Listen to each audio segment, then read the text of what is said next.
Okay so बच्चों, स्वागत है आपका। आप देख रहे हो आपके सामने जो यूनिट है जिस पे कि नाम लिखा है मैट्रिसेस।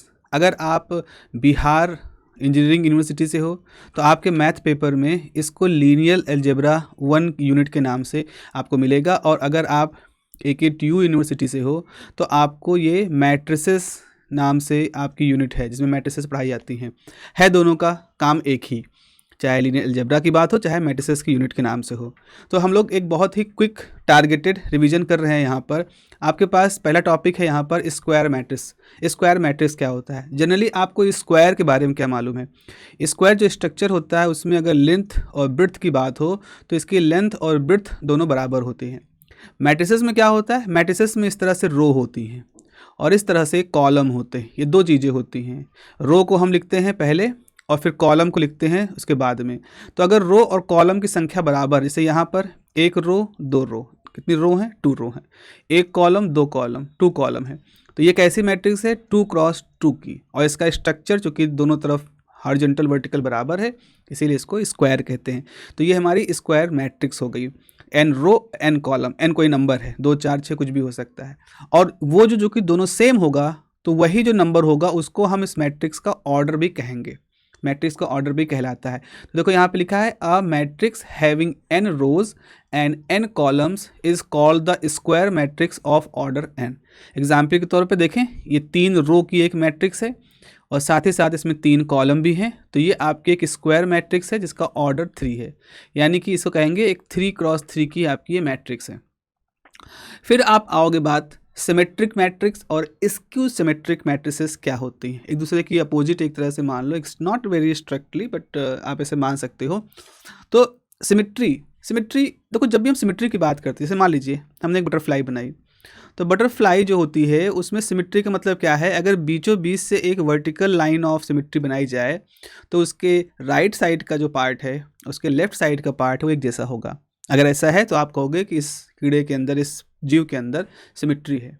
ऐसा फ्लावर के साथ भी होता है। आप कोई फ्लावर लें और उस फ्लावर में आप चाहे वर्टिकल लाइन देख लें, चाहे हॉरिजॉन्टल लाइन देख लें, चाहे डायगोनल लाइन, कोई ना कोई ऐसी लाइन है जिसकी दोनों तरफ उसका स्ट्रक्चर एक जैसा है, तो आप उसे लाइन ऑफ सिमेट्री कहोगे। सिमेट्री का मतलब होता है। हम मैट्रिक्स में कहाँ कहेंगे? क्योंकि हमने एक स्क्वायर मैट्रिक्स ली है, तो स्क्वायर मैट्रिक्स में बीचों बीच में जो डायगोनल होता है इसको प्रिंसिपल डायगोनल कहते हैं।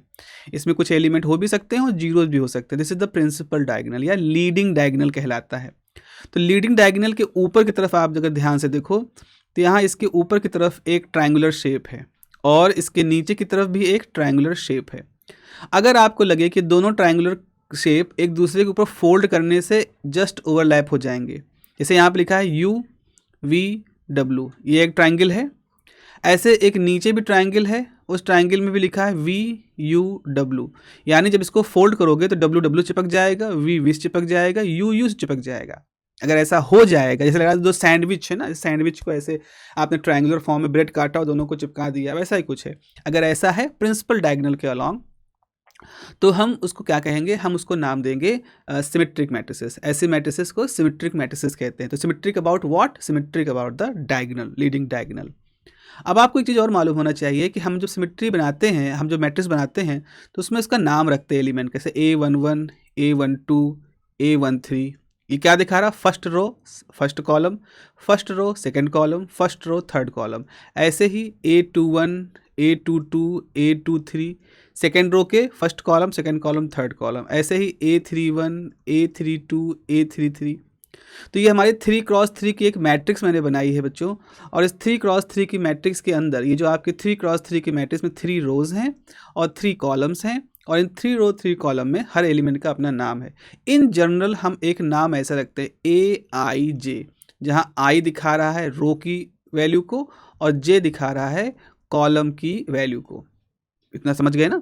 तो अब आप कहोगे अब स्क्वायर को डिफाइन कैसे करोगे, सिमेट्रिक मैट्रिक्स को कैसे डिफाइन करोगे, इसका डेफिनेशन का तरीका क्या होगा, तो वो जरा सीख लो बच्चों। इसके डेफिनेशन का तरीका कुछ इस तरह से होता है कि आप सबसे पहले क्या करोगे, अगर आपके पास एक स्क्वायर मैट्रिक्स है तो आप लिखोगे अ स्क्वायर मैट्रिक्स, जिसमें कि AIJ तरह से हम रख रहे हैं। It is symmetric when AIJ is equal to AJI, यानी कि जब AIJ की वैल्यू से AIJ की वैल्यू AJI के बराबर हो रही है तो इसको हम सिमेट्रिक कहेंगे। जैसे मतलब क्या है समझे? देखो यहाँ पर आप जरा इस वाले सर्किल को देखो, यहाँ लिखा है A13 यानी फर्स्ट रो थर्ड कॉलम, और A31 का मतलब क्या है? A31 का मतलब है थर्ड रो फर्स्ट कॉलम। तो अगर आपके पास A13 और A31 बराबर हैं तो ऐसी मैट्रिक्स को आप क्या कहोगे? Symmetric matrix. और ये कोई भी, जैसे यहाँ पे देखो A21 किसके बराबर हो जाएगा? A12 के। A32 किसके बराबर हो जाएगा? A23 के। तो ये जो मैंने अभी सैंडविच वाला एग्जाम्पल दिया था वही वाला मामला यहाँ पर है आपके पास। तो ये इसकी कंडीशन होती है, अगर आपके पास कोई भी आई जे एलिमेंट है और अगर आप उनको जे आई कर दोगे तो दोनों एलिमेंट बराबर होंगे। जैसे A12 जो होगा वो A21 के बराबर होगा, A32 जो होगा वो A23 के बराबर होगा। इस तरह से आप इसको डिफाइन करते हो, कोई भी आई और जे आप ले सकते हो। फिर अब इसका उल्टा एक और, इसका दूसरा केस हम देखें, एंटी सिमेट्रिक मैट्रिसेस क्या होती हैं। तो हम फिर से बात करेंगे स्क्वायर मैट्रिक्स की। ठीक है, आप स्क्वायर मैट्रिक्स के बाद ही, स्क्वायर मैट्रिक्स के लिए ही ये सारा कुछ हम लोग पूरा डिफाइन कर रहे हैं। तो हमारे पास एक स्क्वायर मैट्रिक्स है, उसको स्क्यू सिमेट्रिक तब कहोगे जब ए आई जे की वैल्यू ए जे आई के साथ एक माइनस के साथ बराबर हो। मतलब अगर A32 है तो वो A23 के बराबर होगा but with a minus sign. तो इसका मतलब है, देखो यहाँ पर जो अगर ये वाला एलिमेंट माइनस भी है तो जिसके साथ ये चिपक सकता है फोल्ड करने पर वो प्लस होगा। अगर ये वाला प्लस है तो उसके साथ वाला माइनस होगा। अगर ये वाला प्लस है तो इसके साथ वाला माइनस होगा, और साथ ही साथ प्रिंसिपल डायगोनल के जो एलिमेंट है वो 0 0 हो जाएंगे। तो अगर आपकी मैट्रिक्स है डायगोनल के एलिमेंट 0 हो चुके हैं और लेफ्ट और जो ये ट्राइंगल है और ये जो ट्राइंगल है ये आपस में मैच तो कर रहे हैं लेकिन विद द माइनस साइन, तो ऐसे स्पेशल केस वाली मैट्रिसेस को हम क्या नाम देंगे? Skew symmetric matrices. और ये ऐसे ही पूछी जाती है, थोड़ा जनरल से हट करके है, इसलिए मैं आपको यहाँ पर बता रहा हूँ। इनका एक बड़ा फ़ायदा क्या होता है? इनका एक बड़ा फ़ायदा ये होता है बच्चों कि हर स्क्वायर मैट्रिक्स को हम लिख सकते हैं in the sum of, as a sum of symmetric and skew symmetric matrices. अगर आपको कोई भी स्क्वायर मैट्रिक्स लिखनी है तो आप उसको एक स्क्यू सिमेट्रिक मैट्रिक्स ढूंढिए, एक एंटी या एक सिमेट्रिक मैट्रिक्स ढूंढिए, एक स्क्यू सिमेट्रिक मैट्रिक्स ढूंढिए, और उन दोनों का एक कॉम्बिनेशन आप लोगे तो आप उस स्क्वायर मैट्रिक्स को लिख सकते हो। तो एक तरह से ऐसा लग रहा है कि स्क्यू सिमेट्रिक और सिमेट्रिक मैट्रिसेस जनरेटर हैं जो जनरेट कर सकते हैं, जिनसे आप स्क्वायर मैट्रिसेस को क्रिएट कर सकते हैं। ये फंडामेंटल हैं सिमेट्रिक और स्क्यू सिमेट्रिक, जिनके कॉम्बिनेशन से हमारे स्क्वायर मैट्रिसेस जनरेट होती हैं। तो ये थोड़ा सा इंट्यूशन अपने दिमाग में आपको रखना है। फिर हम बात करते हैं ट्रांसपोज ऑफ मैट्रिक्स की। थोड़ा कन्फ्यूजन होता है बच्चों के बीच में। ट्रांसपोज का मतलब क्या होता है? ट्रांसपोज एक तरह से समझ लो कि मतलब इसका वर्ड कुछ ऐसा है कि रो को कॉलम से ट्रांसफ़र कर दो और कॉलम को रो से ट्रांसफ़र कर दो, रो को कॉलम को रो कर दो। तो अगर ऐसा आप कर दे रहे हो तो आपकी जो मैट्रिक्स होगी वो पिछली वाली मैट्रिक्स की ट्रांसपोज कहलाएगी। जैसे मैं पहले एग्जाम्पल दे देता हूँ। जैसे आपके पास ये एक मैट्रिक्स है ए, इसमें 1 2 3 4 0 5 3 रो हैं 2 कॉलम हैं। आपने क्या किया, इस रो को, इस कॉलम को हॉरिजॉन्टल कर दिया। मतलब जैसे आपके पास ऐसे था ना 1 3 0, अब आप क्या करिए, इस चीज़ को जो इसे लंबा लंबा खड़ा था इसको ऐसे तिरछा, ऐसे हॉरिजॉन्टल कर दीजिए और 1 3 0 कर दें। तो आपने इसको घुमा करके ऐसे कर दिया। जैसे हमारे पास ये पेन है, ये है ऐसे, अब इसको मैं ऐसे कर दूं तो ये पहले वर्टिकल था 1 3 0, फिर मैंने ऐसे कर दिया 1 3 0। तो इस चीज़ को हम, इसी चीज़ को यहाँ पर एक तरह से कह लो रो को कॉलम कर दिया, कॉलम को रो कर दिया। तो जब आप ऐसा कर दोगे तो जो आपके पास एक नई मैट्रिक्स बनेगी, इस नई मैट्रिक्स को बच्चों हम नाम देंगे, इस नई मैट्रिक्स को नाम देंगे कि ए प्राइम कहते हैं, या इसको कई बार A T से लिखा जाता है, ट्रांसपोज ऑफ ए। तो एक ओरिजिनल ए है और एक उसका ट्रांसपोज है जिसका नोटेशन इस तरह से है ए प्राइम, या ए ऊपर छोटा सा टी बना देते हैं। तो इसका डेफिनेशन कैसे आप लिख पा रहे हो? The matrix obtained from any given matrix A by interchanging rows and columns is transpose of that matrix. ठीक है, एक और चीज़ खास बात, क्योंकि मैंने अभी आपको बताया है कि सिमेट्रिक मैट्रिसेस और एंटी स्क्यू सिमेट्रिक मैट्रिसेस, इनका रोल थोड़ा ज़्यादा हो जाता है फंडामेंटली, क्योंकि इनकी हेल्प से हम स्क्वायर मैट्रिसेस जनरेट कर सकते हैं। तो they are more of fundamental kind of thing. अब अगर आपके पास सिमेट्रिक मैट्रिक्स है तो उसके रो कॉलम को चेंज कर दो, कोई फ़र्क नहीं पड़ेगा, जो मैट्रिक्स रहेगी वही उसका ट्रांसपोज हो जाएगी, चाहे आप उसको रो कॉलम कर दो, कॉलम को चाहे रो कर दो, अगर वो सिमेट्रिक है तो।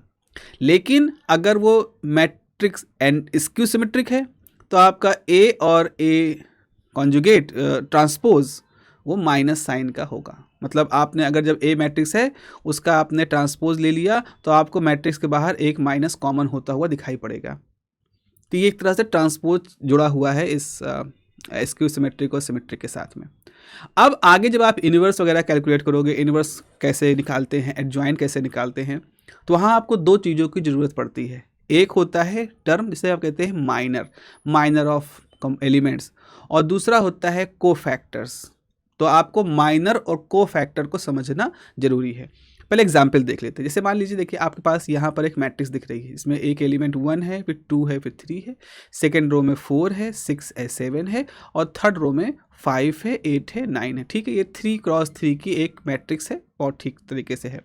इसमें जो पहला एलिमेंट है फर्स्ट रो फर्स्ट कॉलम का है, जिसका नाम हम देते हैं A11। ठीक है, अब सबसे पहले हम इस A11 का माइनर निकालेंगे। तो तरीका क्या है, रूल ये है बच्चों, रूल बच्चा ये है कि आप क्या करोगे, फर्स्ट रो को पूरा हटा दो और फर्स्ट कॉलम को पूरा हटा दो, क्योंकि आपने फर्स्ट रो फर्स्ट कॉलम वाली बात कही है। तो जिस एलिमेंट वो एलिमेंट जिनके साथ शेयर कर रहा है, यानी इस रो को पूरा हटा दो, ये पूरा कॉलम हटा दो। जब हटा दोगे तो आपके पास क्या बचेगा, एक छोटी सी स्क्वायर मैट्रिक्स बनेगी, है ना। देख रहे हो यहाँ पे ग्रीन कलर की स्क्वायर मैट्रिक्स है। तो इस स्क्वायर मैट्रिक्स को हम इस A11 एलिमेंट का माइनर कहेंगे। सिंपल सी बात है यहाँ पर। चलो एक और उदाहरण से इसको समझने का प्रयास करते हैं, एक और एग्जाम्पल लेते हैं। मान लीजिए बच्चों कि आपको एक एलिमेंट आपने कौन सा चुना, मान लीजिए आपने एलिमेंट चुना ये वाला। ये कौन सा एलिमेंट है, इस एलिमेंट का नाम है A12, सॉरी, ये इसका नाम हो जाएगा, इसका कलर मैं चेंज कर देता हूँ, ये हो जाएगा A first row second column. अब ये फर्स्ट रो है तो यानी कि इस पूरी रो को आपको नहीं कंसीडर करना है, और सेकंड कॉलम है तो इसका मतलब इस पूरे सेकंड कॉलम को भी आपको नहीं कंसीडर करना है। तो ऐसी स्थिति में आपके पास क्या बचेगा, ऐसी स्थिति में आपके पास एक 4 5 बचेगा, एक 7 9 बचेगा। अब आप इस 4 5 को एक कॉलम और 7 9 को एक कॉलम करके एक स्क्वायर मैट्रिक्स बना सकते हो। तो इस तरह से जब आपने आपको जब भी कोई किसी एलिमेंट का माइनर लेना है तो उस एलिमेंट की रो और उस एलिमेंट के कॉलम को हटा दीजिए, बाकी जो भी कुछ बच रहा है उसको मिला करके आप जो मैट्रिक्स बनाते हो उसी को उस एलिमेंट का माइनर कहा जाता है। और अगर इस पूरी मैट्रिक्स को हम एक M11 से डिनोट करें, जैसे A11 की जो मैट्रिक्स एक स्क्वायर मैट्रिक्स बनी थी ना 6 7 8 9 की, उसको हमने यहाँ से डिनोट कर दी, this is the minor of element 11। वही चीज़ लिखा है कि minor of an element 11 in a matrix A represented by Mij and the determinant of the sub matrix form by removing the ith and jth column. तो क्या होगा, वो जो स्क्वायर मैट्रिक्स बनेगी, जैसे जिस एलिमेंट का आपको माइनर लेना है उसके साथ जो स्क्वायर मैट्रिक्स बन रही है उसका आप डिटर्मिनेंट ले लोगे, वही डिटर्मिनेंट आपका माइनर कहलाएगा। तो अगर माइनर वो है तो कोफैक्टर क्या होता है, कोफैक्टर और माइनर मूल रूप से भाई भाई हैं, मतलब एक ही चीज़ें हैं। बस कोफैक्टर में क्या होता है, आपको एक साइन लगाना होता है, एक माइनस प्लस का साइन लगाना होता है। अब सवाल आता है सर माइनस प्लस के साइन की बात क्यों आ गई, तो मैट्रिक्स में हर एलिमेंट के लिए अपना एक साइन भी है। जैसे ये एलिमेंट 1 1 है तो 1 1 पोजीशन हमेशा प्लस है। फिर ये वाला एलिमेंट कौन सा है, A12 है तो 1 2 पोजीशन माइनस का है। फिर ये वाली पोजीशन कौन सी है, A13 है तो 1 ये फिर पोजीशन प्लस की है। तो इस तरह से प्लस के बाद फिर माइनस, फिर प्लस, फिर माइनस, फिर आगे से प्लस, तो एक क्रम से ऑल्टरनेट प्लस माइनस चलते रहते हैं।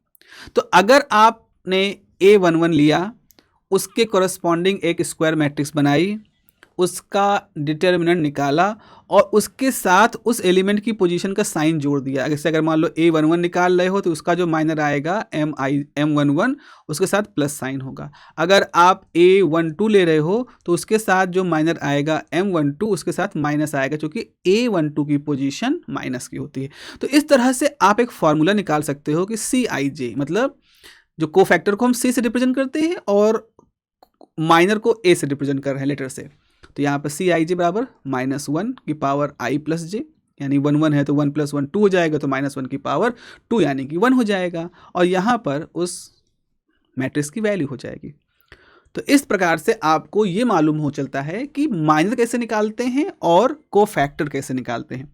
इस्तेमाल क्या करना है इसका, तो इसका इस्तेमाल करने का एक बहुत अच्छा तरीका है, वो है adjoint of the square matrix निकालना। आपको किसी स्क्वायर मैट्रिक्स का एडजॉइंट निकालना है, एडजॉइंट आपको कैलकुलेट करना है। फिर कहोगे सर ये एडजॉइंट को क्यों हम कैलकुलेट करें? तो बेटा ऐसा है कि मैट्रिक्स की दुनिया थोड़ा सा अलग किस्म की है, वो एक बहुत ही गहरे तरीके से ट्रांसफॉर्मेशन से जुड़ी होती है मैट्रिसेस जो होते हैं।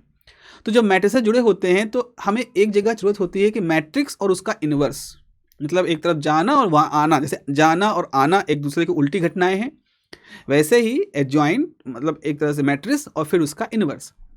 लेकिन मैट्रिक्स का इन्वर्स निकालना इतना सीधा तरीका नहीं होता है। मैट्रिक्स का इन्वर्स निकालना यानी कि एक तरह से ट्रांसफॉर्मेशन को उल्टा करना एक कॉम्प्लिकेटेड तरीका है, और उस कॉम्प्लिकेटेड तरीके को जब लोगों ने मैथमेटिकली डिस्कवर किया तो उसके लिए इस एडजॉइंट की ज़रूरत पड़ी। बिना एडजॉइंट निकाले आप इन्वर्स मतलब सीधे तौर पे तो निकाल सकते, बाकी कैले हैमिल्टन थ्योरम आपको सहायता करते हैं इन्वर्स निकालने की, लेकिन फिलहाल ये पहला तरीका है जहां आपको किसी मैट्रिक्स का इन्वर्स निकालने की बात कही जा रही है, और उसके लिए आपको एडजॉइंट निकालना होगा।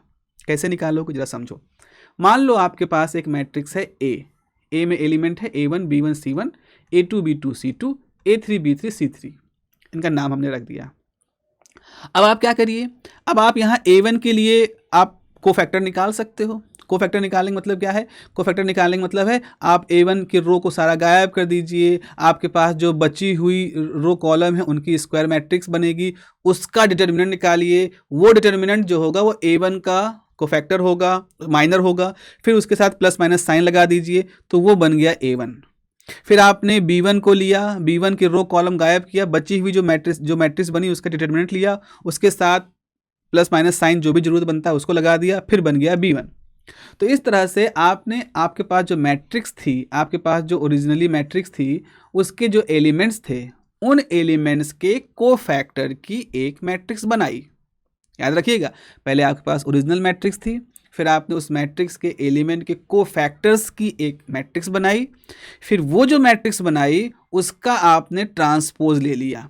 तो पहले फिर से बताता हूँ, पहले एक मैट्रिक्स होगी आपके पास, फिर उस मैट्रिक्स के एलिमेंट के कोफैक्टर की एक और मैट्रिक्स होगी, बनाओगे आप, होगी क्या, आपको बनाना पड़ेगा। फिर उन कोफैक्टर्स की जो मैट्रिक्स है उसका आप जो ट्रांसपोज कर दोगे, यानी कि वो जो कोफैक्टर की मैट्रिक्स बनेगी, जैसे यहाँ A1 B1 C1 बनी, तो आपने क्या किया, ये जो A1 B1 C1 जो रो थी उसको A1 B1 C1 कॉलम में कन्वर्ट कर लिया। यही तो होता है ट्रांसपोज का मतलब। तो अब जो नई मैट्रिक्स बन रही है, this is called the adjoint of A. ये बनी ए की एडजॉइंट। सीधा रास्ता नहीं है, पहले मैट्रिक्स लो, फिर उसके एलिमेंट के कोफैक्टर्स निकालो, फिर उस सारे कोफैक्टर के एक मैट्रिक्स बनाओ, फिर उस मैट्रिक्स के रो कॉलम को इंटरचेंज कर लोगे, now then you will get the adjoint. तो एडजॉइंट की परिभाषा क्या निकल के आई? Adjoint of A, adjoint of A is the transposed matrix of cofactors of A. इसको उल्टा पढ़ना शुरू, ए के कोफैक्टर की मैट्रिक्स का ट्रांसपोज जो होता है उसको ए का एडजॉइंट कहते हैं।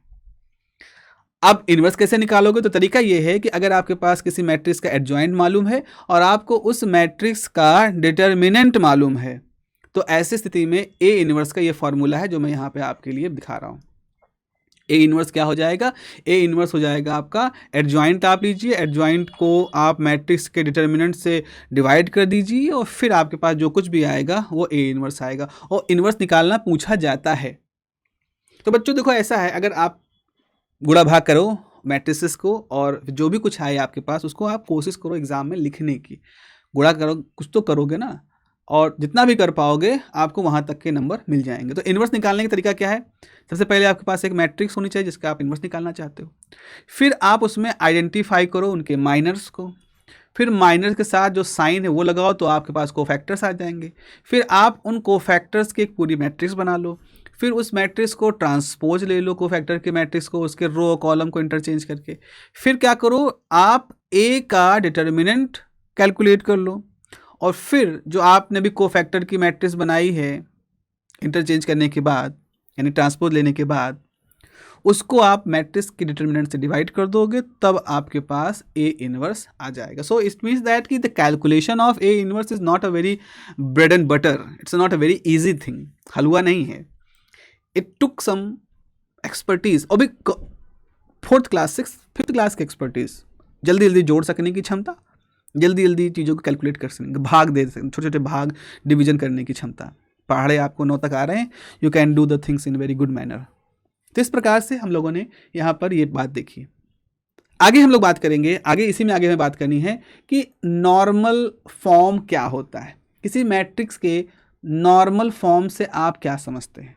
अब जब आपको मैट्रिक्स के नॉर्मल फॉर्म की बात करनी पड़ेगी, करोगे, तो आपको बात करनी पड़ेगी उसके रैंक की, कि what do you mean by the rank of a matrix. तो पहले रैंक ऑफ मैट्रिक्स समझेंगे, फिर हम नॉर्मल फॉर्म ऑफ मैट्रिक्स समझेंगे, और रैंक ऑफ मैट्रिक्स का डेफिनेशन भी पूछा जाता है प्यारो, और इस पे न्यूमेरिकल तो मतलब मैथ तो प्रॉब्लम तो आती ही आती है इस पे आपको सॉल्व करने की।